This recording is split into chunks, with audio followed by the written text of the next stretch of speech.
হক নামের এই হিন্দি সিনেমাটি হয়তো আপনি দেখেছেন।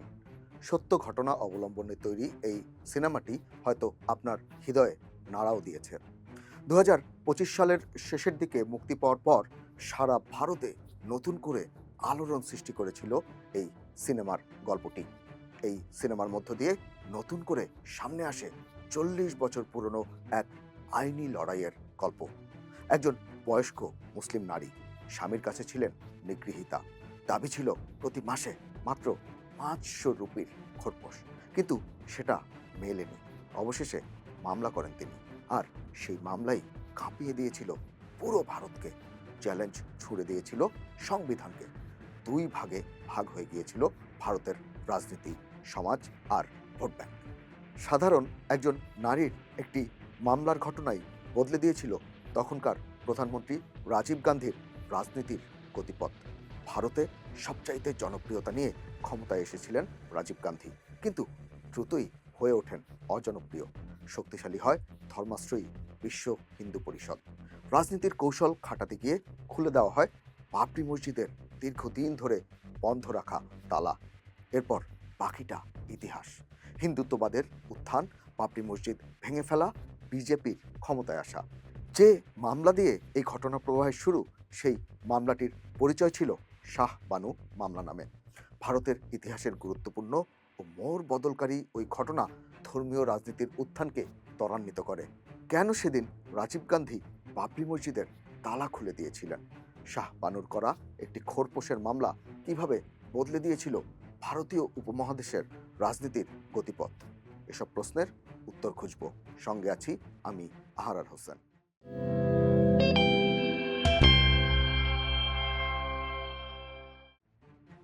রাজীব গান্ধী সাবেক প্রধানমন্ত্রী ইন্দিরা গান্ধীর বড় ছেলে এবং ভারতীয় সংসদের বর্তমান বিরোধী দলীয় নেতা রাহুল গান্ধীর বাবা।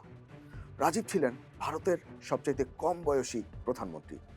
তরুণ এই নেতার জনপ্রিয়তা ছিল আকাশচুম্বী, কিন্তু বেশি দিন ধরে রাখতে পারেননি তিনি। শাহ বানুর মামলা রাজীব গান্ধীকে নিয়ে যায় গভীর এক খাদের কিনারে।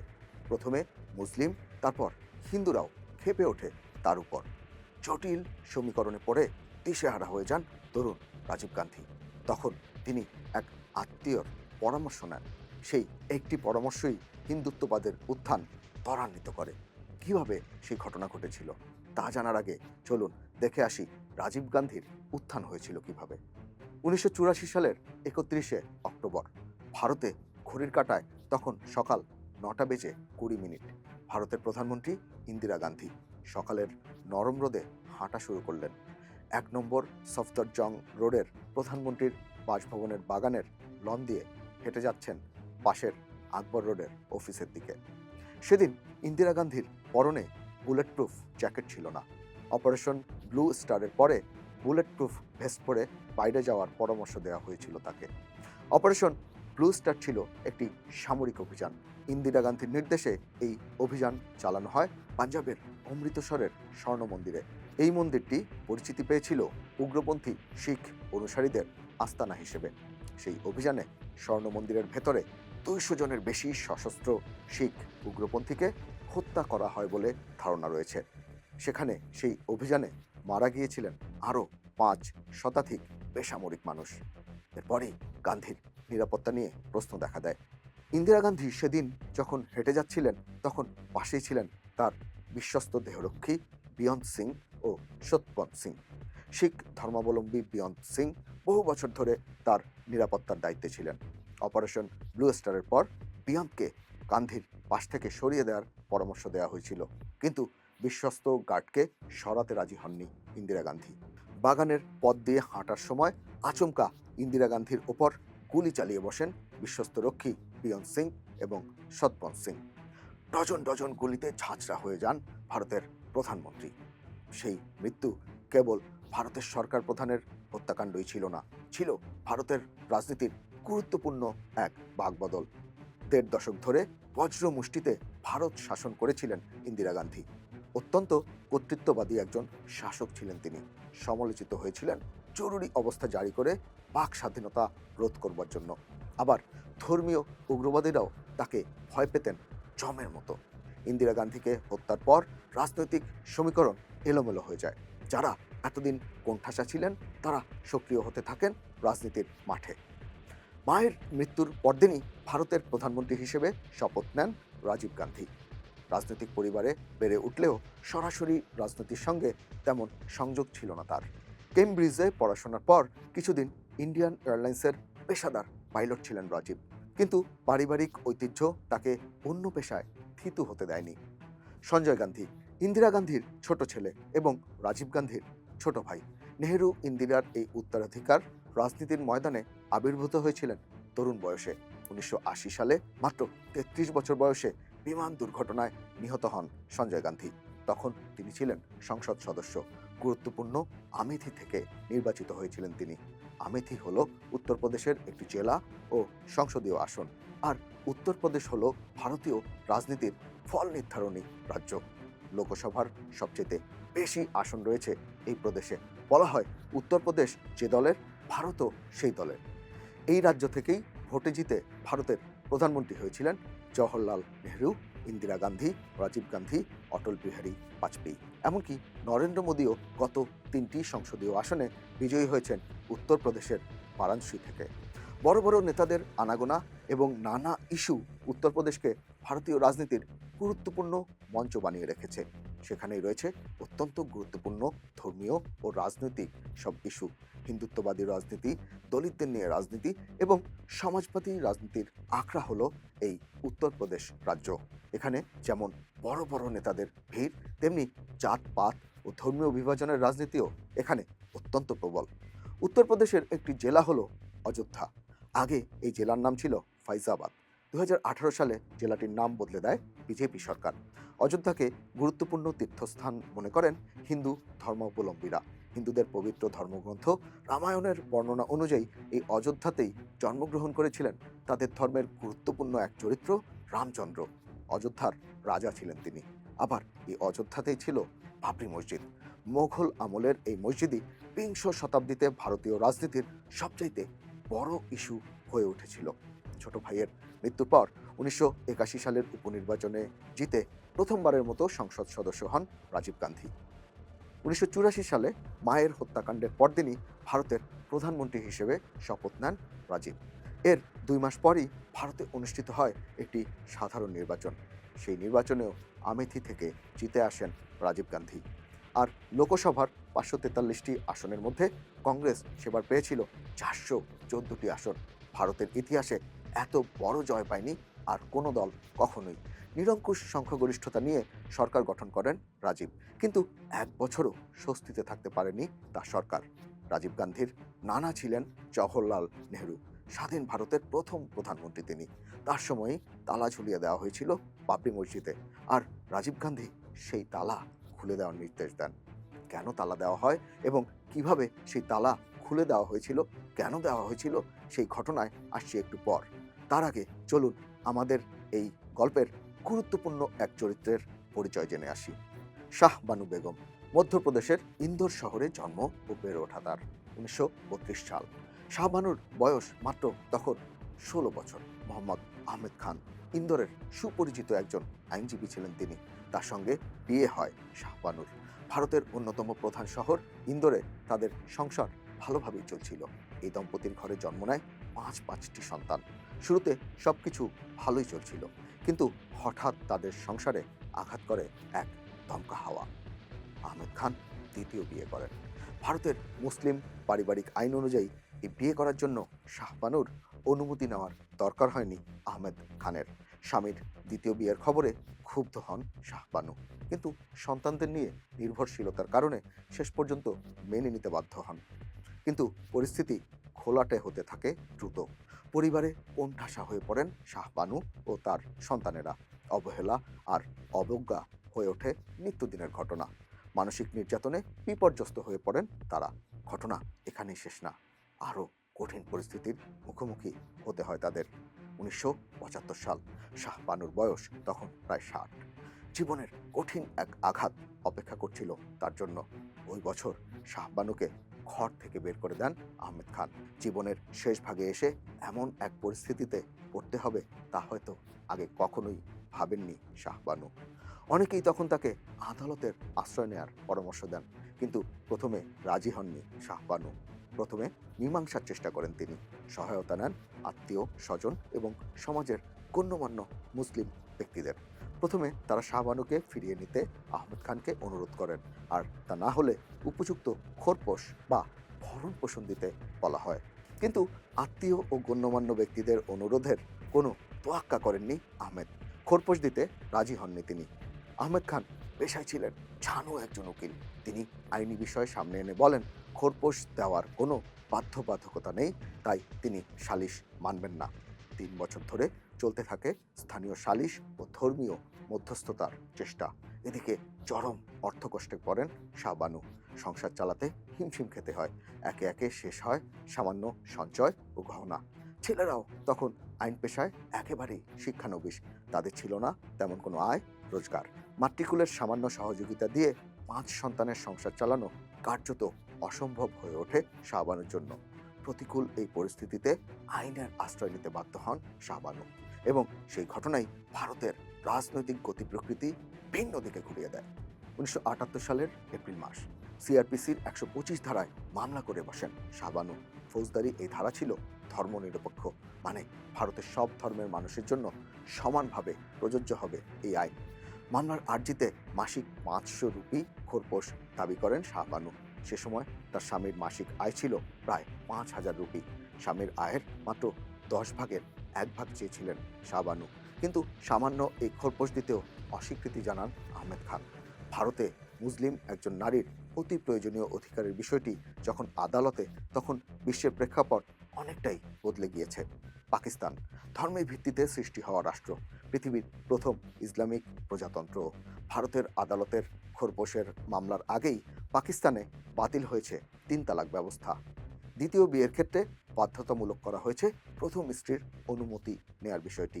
একই সময়ে ভারতে অধিকারের দিক দিয়ে এগিয়ে ছিলেন হিন্দু সম্প্রদায়ের নারীরা। তারা স্বামীর কাছ থেকে খোরপোশ পাওয়ার আইনি সুরক্ষা পাচ্ছিলেন, কিন্তু ধর্মীয় পারিবারিক আইনের অজুহাত দেখিয়ে বিচ্ছেদ হওয়া মুসলিম নারীরা তেমন কোনো আইনি সুরক্ষা পেতেন না বললেই চলে। শাহবানুর মামলা যখন আদালতে ওঠে, তখন জটিল একটি বিষয় সামনে চলে আসে, আর তা হলো সংখ্যালঘুদের ধর্মীয় আইনের উপর সাংবিধানিক সুরক্ষা। এই ফাঁকটি কাজে লাগান মোহাম্মদ আহমেদ খান। নিজে একজন অভিজ্ঞ আইনজীবী, আদালতে যুক্তি দেন ধর্মীয় বিষয়ে তাকে বিশেষ সুরক্ষা দিয়েছে ভারতের সংবিধান। বিয়ে যেহেতু ধর্মীয় বিষয়, তাই ধর্মনিরপেক্ষ বা হিন্দু আইন তার ক্ষেত্রে প্রযোজ্য হতে পারে না। তিনি শুধু মেনে চলবেন ইসলামিক শরিয়াহ। শাহবানুর মামলার খবর দ্রুত ছড়িয়ে পড়ে গোটা ভারত জুড়ে, কারণ আদালতে গিয়ে কোনো মুসলিম নারীর ভরণ পোষণ দাবি করাটা তখন ছিল নজিরবিহীন একটি ঘটনা। তবে আদালতের হাত ছিল অনেকটাই বাঁধা, কারণ ধর্মীয় আইনের সুরক্ষা দেওয়া হয়েছে সাংবিধানিকভাবে। কিন্তু শাহবানুর মামলার মানবিক দিক এতটাই শক্তিশালী ও স্পর্শকাতর ছিল যে বিষয়টি উপেক্ষা করা কঠিন হয়ে পড়ে বোধসম্পন্ন মানুষের পক্ষে। তার পক্ষে স্বেচ্ছায় মামলা লড়তে শুরু করেন বেশ কয়েকজন আইনজীবী। এই ব্যক্তির নাম দানিয়েল লতিফি। ভারতের একজন বিখ্যাত আইনজীবী ও সংবিধান বিশেষজ্ঞ। মুসলিম পারিবারিক আইনের ব্যাখ্যায় বড় ধরনের ভূমিকা রাখা, নারীর অধিকার প্রতিষ্ঠার নিরন্তর চেষ্টা এবং শাহবানু বিতর্কের 2টি বড় আইনি লড়াইয়েই লতিফি ছিলেন কেন্দ্রীয় চরিত্রে। হাইকোর্টে ও আপিল বিভাগে শাহবানুর ঐতিহাসিক মামলা লড়ে বিশেষভাবে পরিচিত হয়ে ওঠেন তিনি। ইন্দোরের নিম্ন আদালতে যখন শাহবানুর মামলার বিচার কাজ শুরু হয়, তখন আদালত নিজেও দ্বিধাগ্রস্ত ছিল। অনেকেই ধারণা করেছিলেন আদালত হয়তো মামলাটি খারিজ করে দেবে, কিন্তু শেষ পর্যন্ত মামলাটি রেকর্ড হয় এবং নিয়মিত শুনানি শুরু হয়। এরপর শুরু হয় আরেক অধ্যায়। মামলা তুলে নিতে শাহবানুকে চাপ দিতে থাকেন আহমেদ খান। দেখানো হয় ভয়ভীতি, কিন্তু রাজি হননি শাহবানু। এতে এমন এক পদক্ষেপ নেন আহমেদ খান যা গোটা দেশকে নাড়িয়ে দেয়। মামলা চলাকালীন সময়েই শাহবানুকে তালাক দিয়ে বসেন আহমেদ খান। এরপর আদালতে দাঁড়িয়ে আহমেদ খান যুক্তি দেন যে শাহবানু যেহেতু তার স্ত্রী না, তাই ইসলামী আইন অনুযায়ী ভরণ পোষণ দেওয়ারও প্রশ্ন আসে না।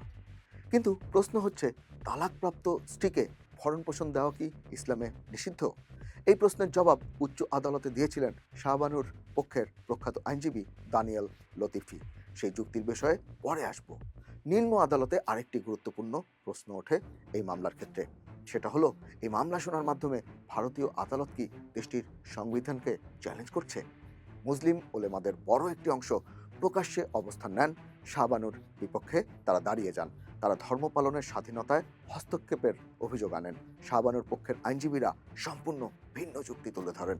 তাদের বক্তব্য ছিল, ফৌজদারি কার্যবিধির 125 ধারা ধর্মনিরপেক্ষ হওয়ায় এটা সব ধর্মের মানুষের জন্যই প্রযোজ্য।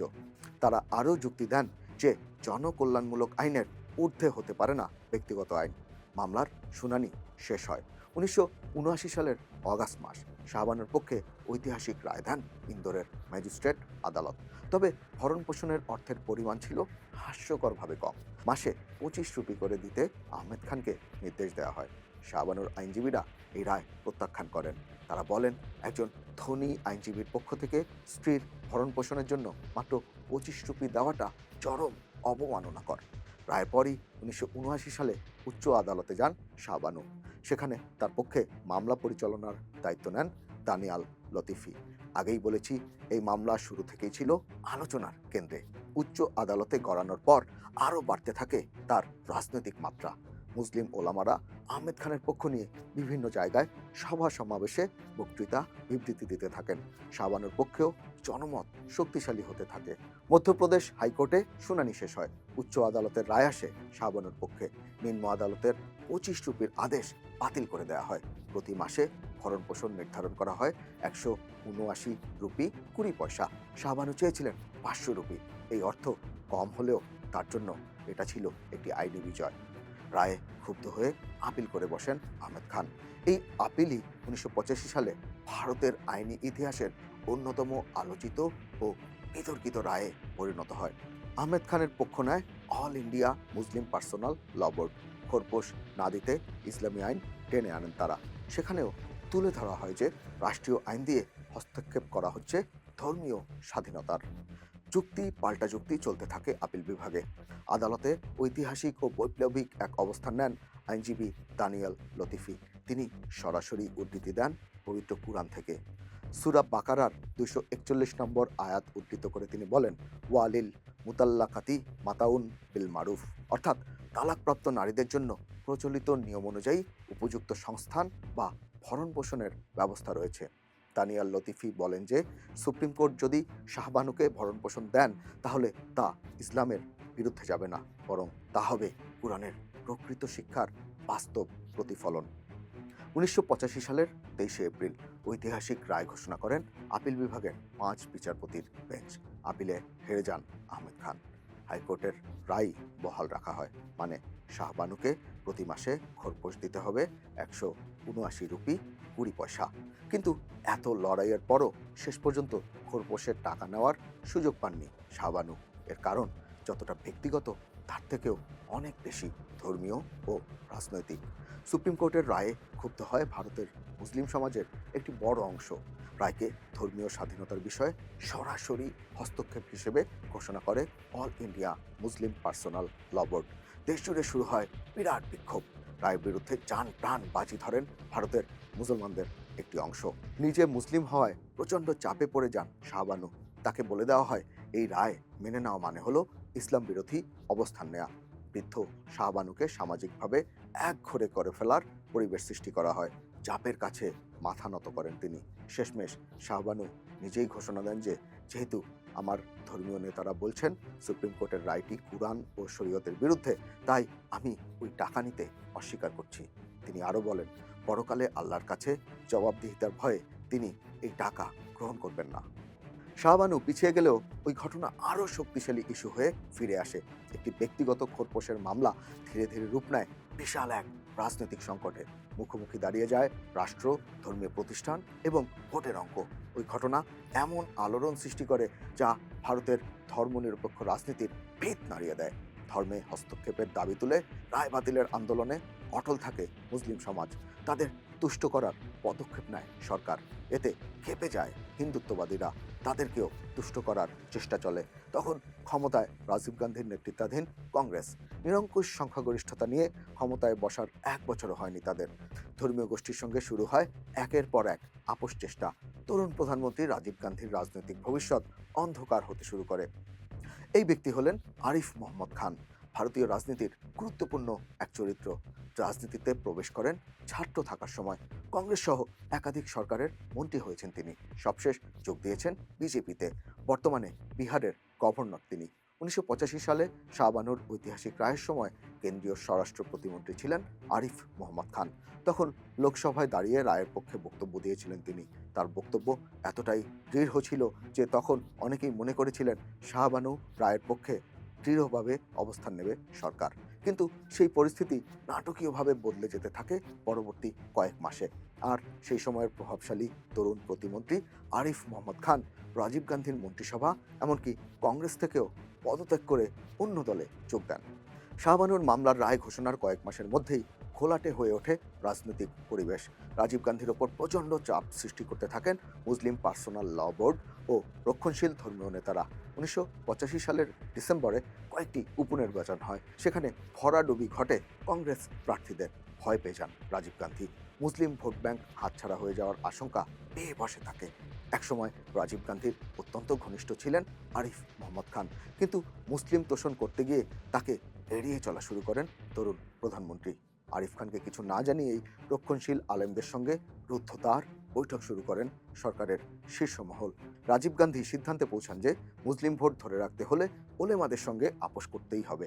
ইন্দিরা গান্ধীর মৃত্যুর পর ইতিহাসে সবচেয়ে বেশি আসন নিয়ে ক্ষমতায় আসা তরুণ প্রধানমন্ত্রীকে সবাই আধুনিক ও প্রগতিশীল নেতা হিসেবেই দেখতেন। আশা করা হয়েছিল তার হাত ধরে ভারতে বড় ধরনের সামাজিক সংস্কার আসবে।